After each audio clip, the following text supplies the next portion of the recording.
Nampally forensic ల్యాబ్లో అగ్ని ప్రమాదం చోటు చేసుకుంది. మొదటి అంతస్తులో మొదలయ్యాయి ఈ మంటలు. పరిసరాల్లో దట్టమైన నల్లటి పొగ అలుముకుంది. రంగంలోకి దిగి మంటలార్పుతున్నారు ఫైర్ ఇంజన్లు. ప్రమాదం నుంచి ల్యాబ్ సిబ్బంది తప్పించుకున్నట్లుగా కూడా తెలుస్తోంది. భాగ్యనగరంలోని నాంపల్లి పోలీస్ స్టేషన్ పరిధిలో ఉన్న స్టేట్ ఫోరెన్సిక్ సైన్స్ ల్యాబొరేటరీలో ఈ రోజు భారీ అగ్ని ప్రమాదం చోటు చేసుకుంది. ఈ ఘటనతో స్థానికులు, అక్కడ పనిచేసే సిబ్బంది ఒక్కసారిగా భయాందోళనకు గురయ్యారని కూడా చెప్పుకోవచ్చు.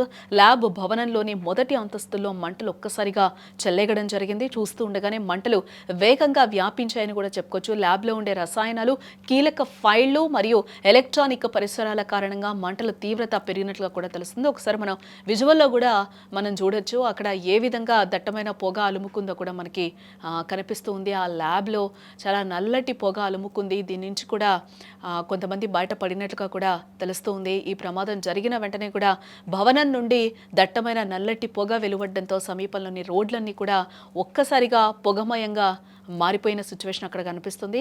వెంటనే సమాచారం అందుకున్న అగ్నిమాపక సిబ్బంది అప్రమత్తమైంది. 2 ఫైర్ ఇంజన్లను వెంటనే ఘటనా స్థలానికి తరలించడం జరిగింది. అగ్నిమాపక సిబ్బంది మంటలను అదుపు చేసేందుకు తీవ్రంగా అయితే శ్రమిస్తూ ఉన్నారు.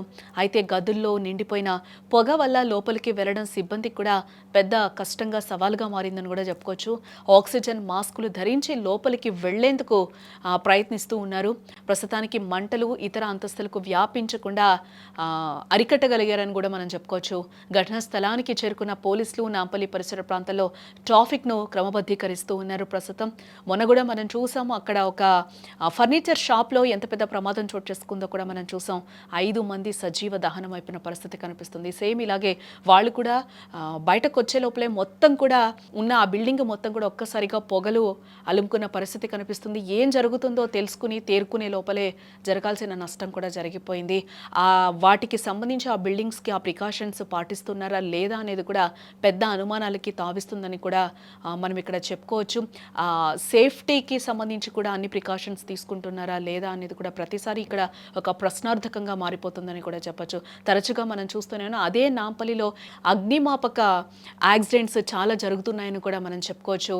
అగ్నిమాపక వాహనాల రాకపోకలకు కూడా ఇబ్బంది కలగకుండా రోడ్లను అయితే అక్కడ ప్రస్తుతం క్లియర్ చేస్తున్నారని కూడా చెప్పుకోవచ్చు. అలాగే అగ్ని ప్రమాదం జరిగిన భవనంలోకి ఎవరిని కూడా ప్రస్తుతం అనుమతించడం లేదు. ఎఫ్ఎస్ఎల్ అనేది అత్యంత కీలకమైన విభాగం కావడంతో అక్కడ భద్రతను మరింత కట్టుదిట్టం చేశారు అధికారులు. ప్రాథమిక సమాచారం ప్రకారం మనం చూస్తే ఈ ప్రమాదంలో ఎలాంటి ప్రాణ నష్టం జరగకపోవడం పెద్ద ఊరటనిచ్చే అంశంగా కూడా ఇక్కడ మనం చూడాలి.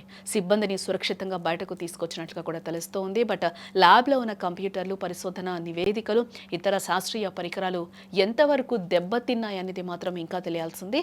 షార్ట్ సర్క్యూట్ వల్ల ఈ ప్రమాదం జరిగిందా లేదా ఇతర కారణాలు ఏమైనా ఉన్నాయా అనే కోణంలో అధికారులు అయితే ప్రస్తుతం దర్యాప్తు చేస్తూ ఉన్నారు.